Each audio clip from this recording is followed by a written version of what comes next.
I haven't done this, so yay, I got it right. Wonderful. Thank you, Rebecca, for the introduction, and special thanks to the Seminole Chamber for the invitation. So Rebecca, Jason, Ben, and Alan, I'm grateful and honored that you reached out. I am honored to be here today, and fear not, this is not going to turn into a telenovela episodes 1 through 10. So during our 15 or 20 minutes together this afternoon, my hope is to share with you a little bit about my background, my professional journey, laugh a little, and reflect a little. So I join you today all the way from 1973. I was born in warm and hospitable Brooklyn, New York, to Dominican parents who aggregately had a 6th grade education. My mother moved from the Dominican Republic, my family is from Santiago, to New York City in the 1960s, in 1963. And not just from a third world country, but from the countryside of a third world country, with very little education, no English language skills, having seen few cars, let alone the subway or snow. So my parents met and married in Brooklyn. And like most immigrants, they worked really, really hard to support my brothers and me. I'm the oldest of 3. So like most Dominicans in those days, my dad was, oh, by the way, added value here. Today, you're also going to pick up a couple of words in Spanglish. So my dad, in those days, all Dominicans were bodegueros. They were grocery store owners. So my dad was a bodeguero. And my mom worked in a factoría, in a factory as a seamstress. So life was good for a very long time, for a long while in the big city. So fast forward to 1987, and my parents separate, and my mom becomes a single mother of 3 overnight. My brothers and I went from being in private Catholic schools, the uniform, start your day with prayer, mass on Fridays at 10:30 a.m., etc., to attending some of the most dangerous schools in Brooklyn. So my high school had the distinction, I went to Bushwick High School, and my high school had the distinction of having been the first one in Kings County to have metal detectors installed, and this was 1987. So our family had to make tremendous adjustments at home too, because my father withdrew all his financial support. So our family of now 4 went on welfare. My mom, who had been a stay-at-home parent for a long time, rejoined the workforce. And I started to work part-time at the age of 14 at a clothing store called Marlowe's Number 6. And I have been part of the workforce ever since then, because it's just oh so fun. In a bold move in 1990, and just in time for my senior year in high school, my mom decided to relocate our family to Kissimmee, Florida, or as we called it, Kissimmee, but we learned it's Kissimmee. So quite a contrast from the hustle and the commotion of New York City. So it was a huge adjustment for my brothers and me. We had no friends, no neighbors, no family nearby to lean on. But my mother, with her usual vision, grit, and determination, wanted to provide for my brothers and me brighter tomorrows. So that's why we came to Florida. So once in Florida, my mom worked in the laundry room of one of the area hotels, and I worked part-time jobs after high school. So I graduated high school in 1991. I'm a proud graduate of Osceola High School, go Cowboys. And as you can imagine, transferring as a senior to a new school was like zero fun. I had no friends, no one knew me, I knew no one, I had no connection to the faculty or staff there, or the school traditions, which were quite different from what we did in New York City. I always found it funny that in New York, my high school, Bushwick, was home of the Tigers, right? And then I come to Osceola County and it's home of the Cowboys. So I was like, oh my God, I went from the jungle to the ranch. And, you know, I'm thinking it's so representative of the contrast that I was experiencing. Okay, so back to high school. So I graduated in 1991. And even though, you know, this was a really, really, really long time ago, I still remember with great accuracy the amount of money my mother had set aside for me to go to college. Zero, $0 and 0 cents. Because even though my mother did her absolute best, you know, there was simply no room for money to be stretched to cover things other than housing, food, and utilities. So I was on my own to figure out my next steps. And while I had her moral support, my mom couldn't specifically guide me on what those next steps would be because she hadn't even made it through elementary school. So to yield that better life, right, which was what motivated my mother to move from the Dominican Republic to New York City to Florida, I knew I needed to earn a college degree. I knew that. I didn't know how, but I knew that that would be my North Star for a while. And even though I had no one to guide me, and our family really needed more money than education at the time, and I was a breadwinner in our household, and that arrangement simply could not change. So I finished high school and I started working full time. I ended up working for Walt Disney World for a few years while enrolled at Valencia College part-time. And while I did not know much about college, I did know that if I graduated from Valencia, I would be guaranteed admission to UCF. So that much I knew. And what I can tell you about my college experience is that it was perfectly imperfect, full of random breaks in between semesters, some because of financial reasons, and some due to just pure immaturity, as I took extended breaks so that I could party full time, because believe it or not, underneath this executive mantle, a long time ago, a party animal resided here. So just between you and me, and I hope there's no one from admissions here, some of those breaks were actually mandated by Valencia and UCF due to my poor academic experience. Please don't tell my girls. So however, you know, slowly but surely, I would always go back to school and chisel away at my goal of earning my bachelor's degree. And over time, I started to seek help from academic advisors and other resources available at UCF, at Valencia first, and eventually at UCF. So suffice it to say, I'm so glad you're sitting down. Suffice it to say, it took me 9 years to earn a 4-year degree, but I did it, you know, I did it. So, oh, thank you. Thank you.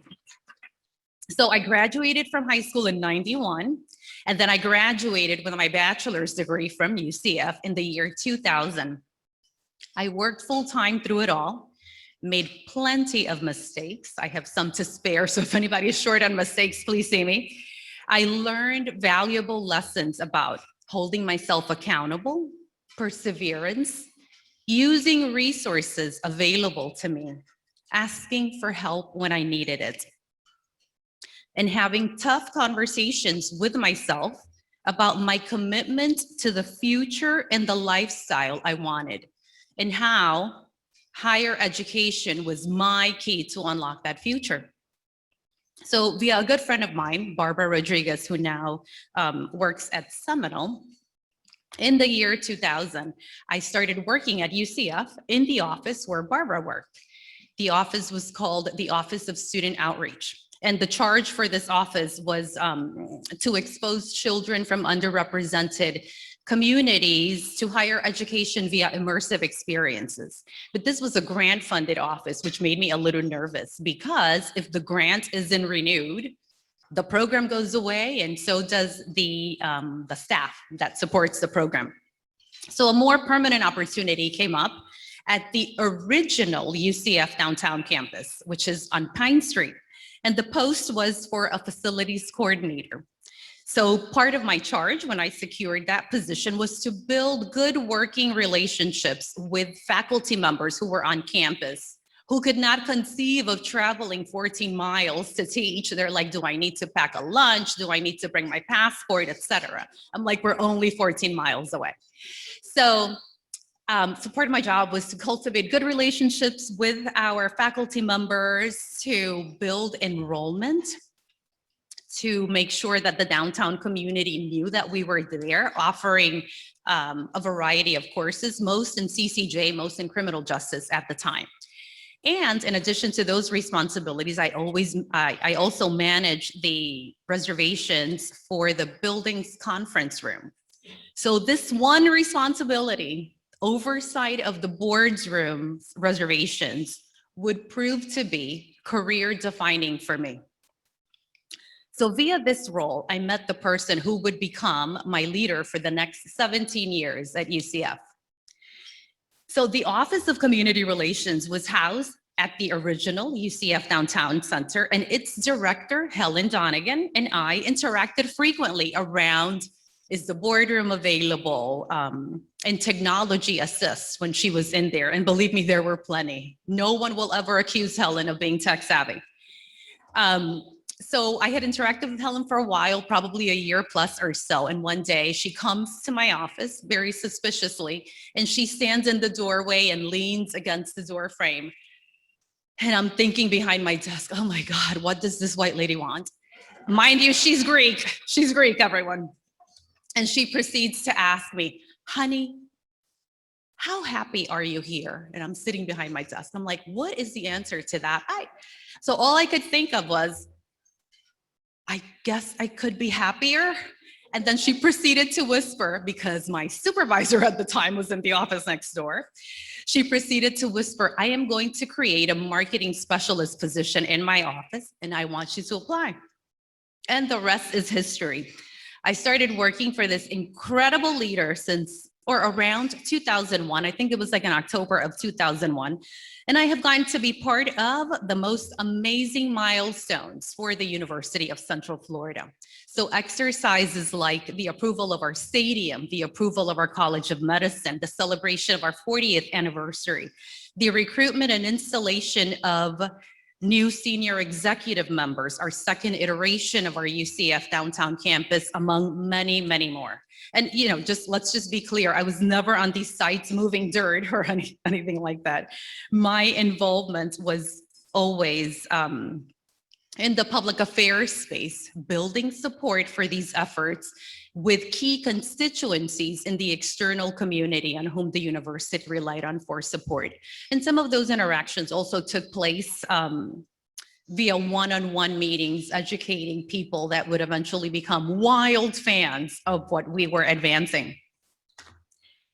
So for the past 20 years, I have been in this public affairs, external affairs space, and all under one umbrella, all under that UCF black and gold umbrella, which is very, very rare. And I recognize that. And I think it's a testament to the difference extraordinary leadership makes.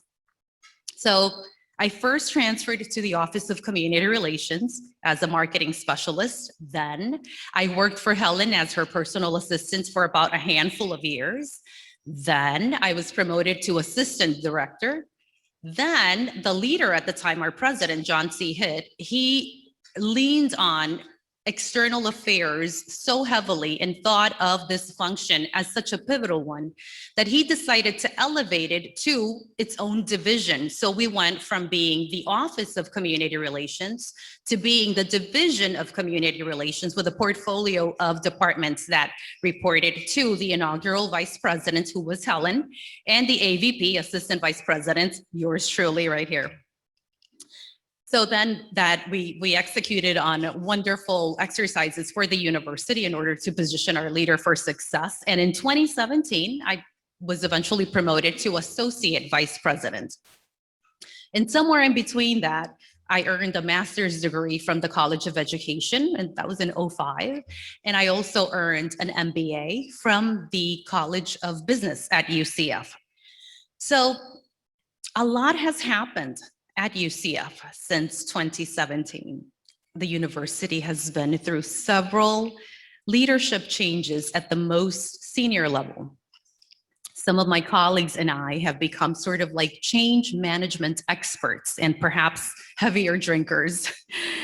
So this extended period of transition taught us that there is no substitute for frequent and transparent communications using all channels available to your organization, that it is paramount to be visible, to engage all ranks of your organization and activate trusted voices to do two things for you: to give you honest feedback as well as share information with their circles of influence.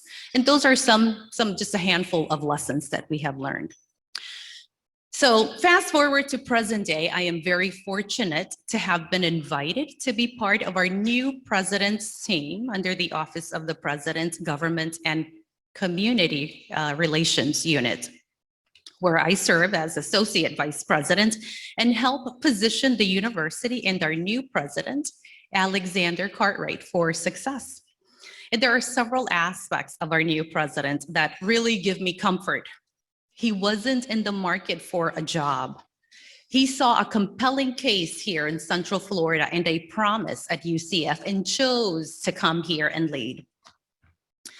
His trajectory is unique, just like that of the many students we serve at UCF. And actually is also very similar to mine. He's a native of the Bahamas. So he grew up, he was born and was raised in the Bahamas until age 17, where he was a member of the minority. And at UCF, approximately 48% of our students self-identify as something other than white. He's the product of what we know locally as Direct Connect, because he went to a community college and then he went to a four-year university. He went to the University of Iowa.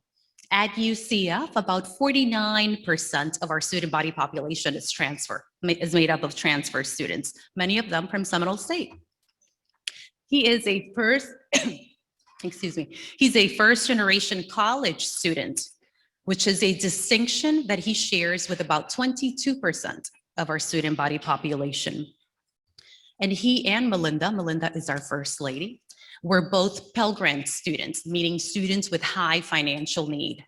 And 37% of our student body population at UCF falls in that category.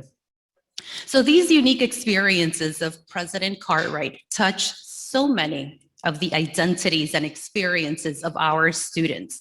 So we are being led by someone who has walked the path and leads with great empathy.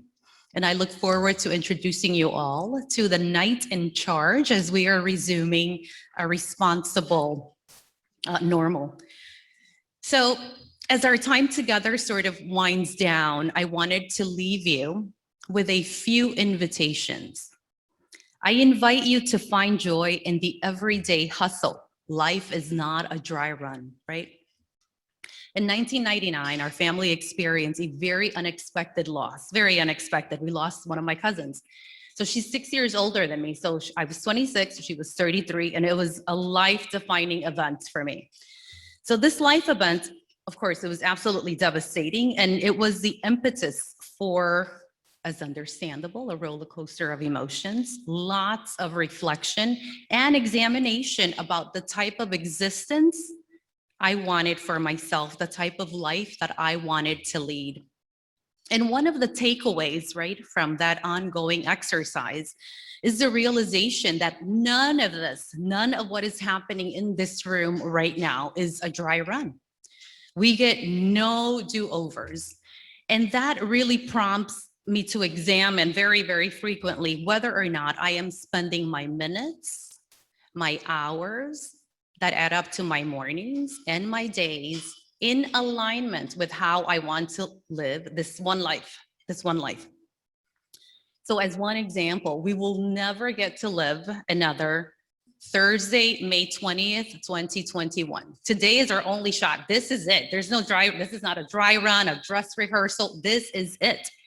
So I invite you to examine if your experiences today, your reaction to what is happening is in alignment with the way you want to live your one shot at May 20th, 2021.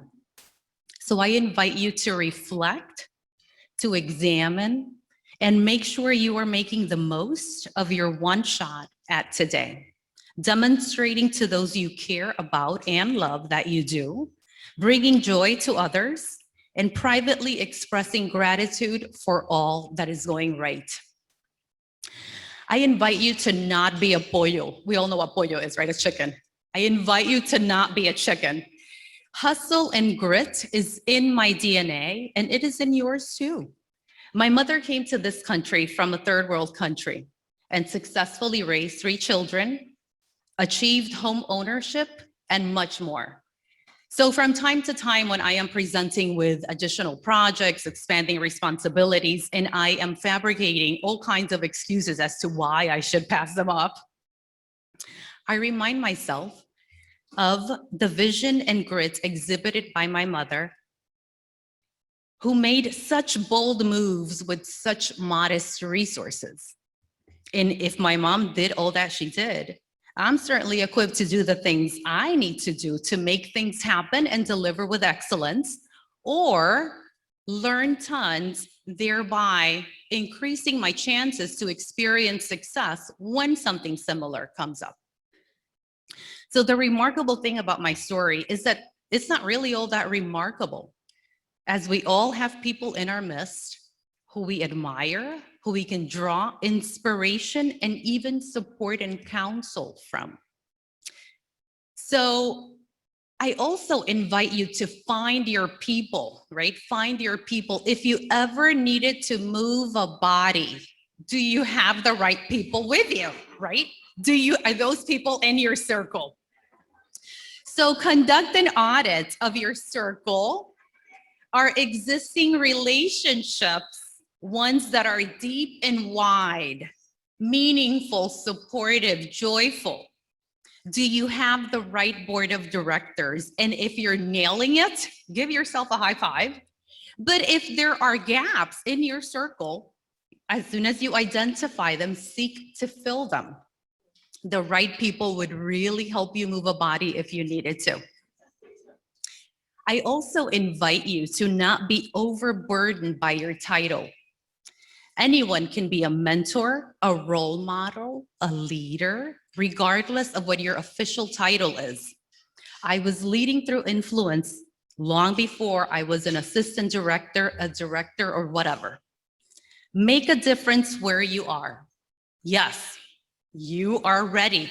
You, believe it or not, you are a professional. You are ready to do so right now. So don't delay giving back via counsel, support, mentorship, and act of kindness. And speaking of kindness, we all have those negative voices in our heads. Collectively, I call them the itty bitty shitty committee. And believe me, I have tried to disband them, but it's a very persistent group. And from time to time, they convene, and they are just absolutely brutal with their feedback and critique. So when this negative self-talk arises, I ask myself, are these the words I would use to give feedback to a treasured friend? Is this packaging how I would package, how I would provide an opinion or critique to Deborah or Tanya, who are good BFFs of mine? And 10 out of 10 times, the answer is no. I would never use that packaging with them. So why would I use it with myself? So I am truly so honored to have been invited to share a little bit about my story with you. I hope you will agree that it was not a telenovela and that we did laugh some. Thank you for your attention. I hope you will keep the hometown university top of mind for your educational needs, your hiring needs, and your partnership needs. And as President Cartwright likes to say, we are in and of the community we serve. Enjoy the rest of the program, and as per my contract, go Knights.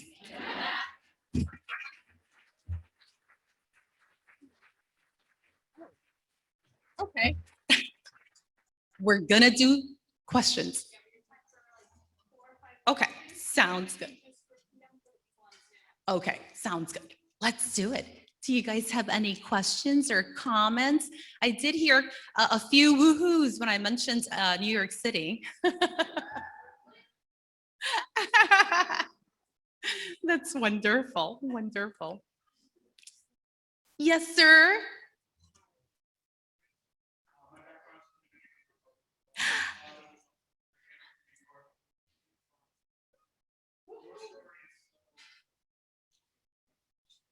Oh, thank you.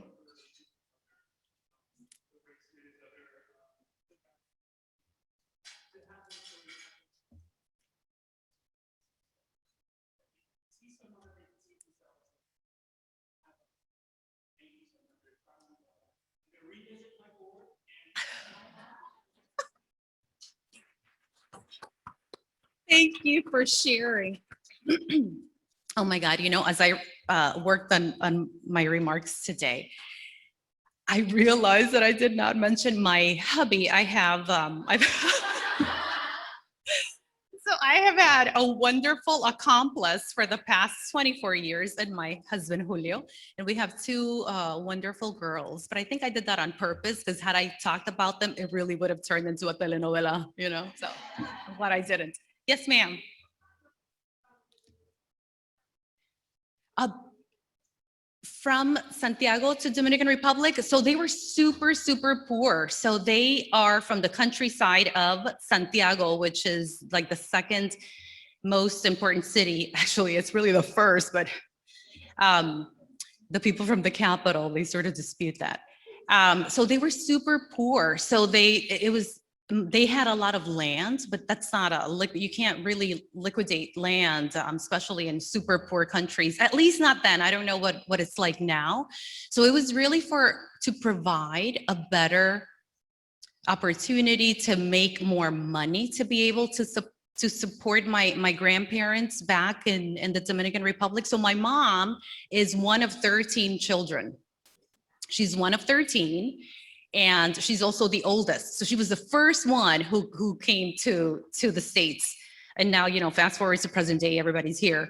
But that was a pretty bold thing. So whenever I'm like in a closet somewhere rocking myself, like, how can I do this? I'm like, oh my God, my mom didn't speak the language. She hopped on a plane. She made it to the States. What am I thinking, So, and I'm like, of course I can do this. So I just dust off and I walk out of there like, like I'm wearing a cape or something. But, it just helps me develop a little more like when I need to do something that is a little intimidating. Thank you. Yes, ma'am.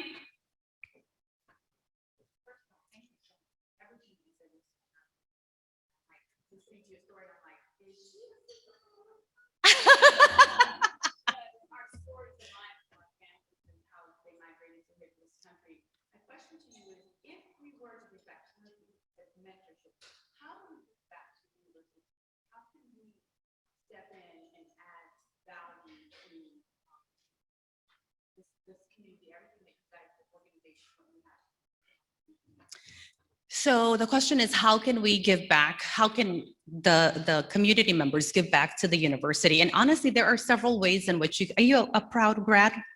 I love that. And where are you making your alma mater proud? Where do you work?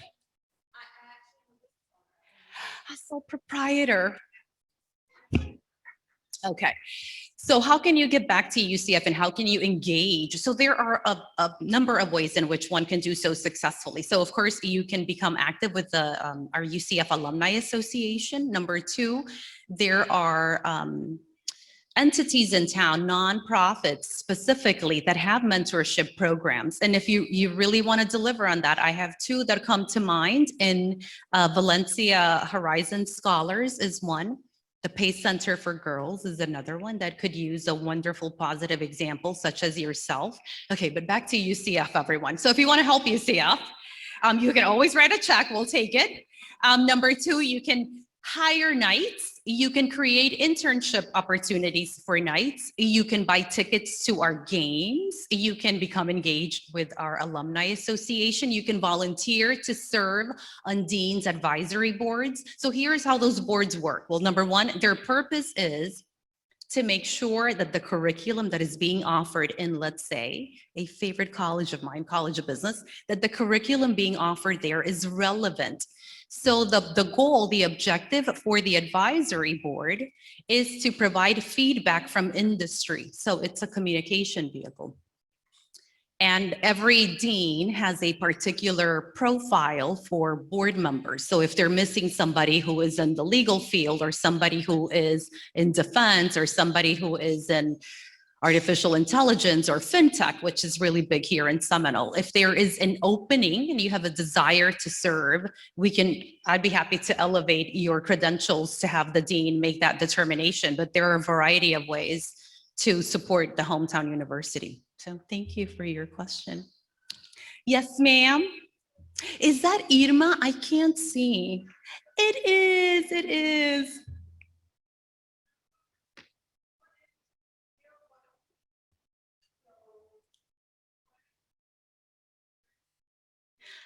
Okay.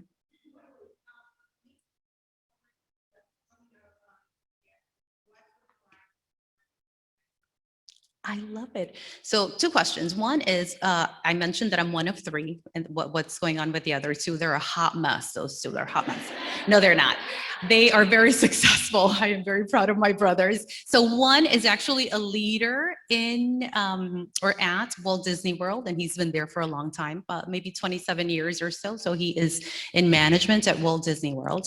And then the baby, my brother Omar, oh my God, he is single, everyone, he is single. My brother Omar is actually serving the residents of Orange County as a lieutenant in the fire department, and he's single. He's single. Please see me. Yes, yes. And then the second question is, what's exciting about UCF? What's coming up, right? So breaking news. So right now, as I stand here, we actually have the second finalist for a vice president position that we are casting for. And this particular position was elevated to a cabinet position by Alex, by President Cartwright. So it is our Chief Diversity Officer position, which has been elevated to a cabinet level member. And the second finalist is in town today, and I will be staffing her for the rest of the day as of 2 p.m. And that decision will be made, that final selection will be made early next week. So I look forward to introducing the person who will lead all things DEI for the hometown university. What else am I excited about? I am super excited about being able to welcome all of our students, my colleagues, faculty, and staff in the fall. So in the fall semester, our goal, the projection as of this point in time with the information we have at hand now, all these disclaimers, right? Is that we will be at 100% operations-wise, 100% classroom capacity-wise, as well as athletic events-wise. Yay! So we are super excited about that. In addition to that executive hire that we are hoping to land the plane on next week, Irma, we also have a few other executive searches that will be taking place probably in the next few weeks. So we are in the market for an advancement professional. So our Mike Morsberger, who was the president of our foundation, stepped down for personal reasons. We are also in the market for a senior vice president of student success, which is a recently reimagined role. And there is one more. Oh yeah, it's not as exciting. That's why I didn't think of it. A general counsel. Oh my God, my apologies to any attorneys in here, but we will also be searching for a general counsel. So any other questions? Any other commentary? Well, oh, ma'am.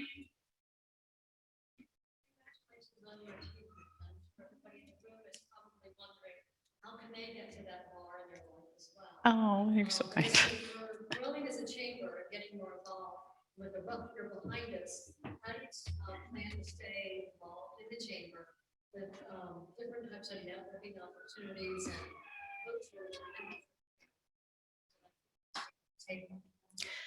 Thank you. So with respect to chamber involvement, I don't know if the invitation will still stand after today, but I was recently invited to serve on the board, and the incoming chair is here, but I don't know if after today he'll have a second thoughts about that invitation. So I hope to serve on the board of directors and just lend support to Sean's chairmanship. And then the University of Central Florida has actually been committed to the Seminole Chamber for quite some time. A colleague of mine, Dr. Diane Trees, who is a mentor of mine. I don't know if she'll claim me though, but let's just say that she's my mentor. She actually chaired the board of directors here. We are very involved because we have an incubator here as well. So Seminole is an area that the university is hoping to strengthen its profile and relations with. And the chamber actually is such an admired vehicle platform connector here. So it's like our one-stop destination for all things Seminole. So Rebecca, I'm going to send you a bill for that endorsement.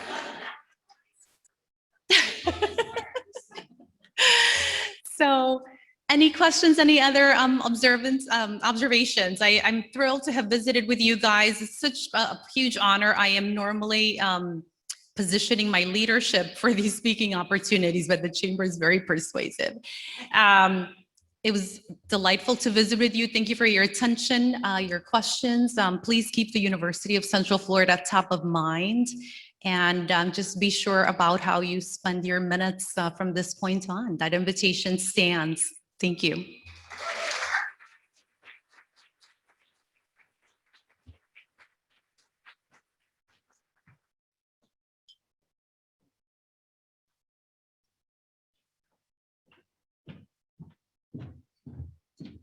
Thank you so much. I heard a lot of talking about the moving the bodies in your circle, so I'm a little concerned about this room. But I hope we can all remember to silence the negative voices and try to remember the things that we be saying to our circle when we're talking to ourselves. Got a few announcements, and then we will do a door prize. The door prize is from Girl Scouts of Citrus Council, and there are cookies in it, so don't run away because someone's going to be a very happy winner. If you're not a member yet, I encourage you to speak to anybody on chamber staff, specifically Christy, she's doing her princess wave. She will help you get information about that. There's some flyers that were in your seats about upcoming events. We have the legislative update next Thursday. It is almost sold out. Good Morning Seminole on June 3rd. And our annual meeting where we will be installing our board of directors is going to be at Topgolf on June 17th. If you're a good Topgolf player, there's a tournament. Thank you again to all of our sponsors, Orlando Health, the Orlando Law Group, Orlando Sanford International Airport, Witham Smith & Brown, Florida Blue, Veritas, and Sanitas. Congratulations to Gladys from Headquarter Hyundai on the door prize. Are you still here, Gladys? Oh, no cookies for Gladys. All right, Ingrid from Real Time Group. Ingrid gets the cookies. Thank you so much to the Westin for a wonderful lunch and hosting us. And thank you all for being here today. Have a great Seminole County day.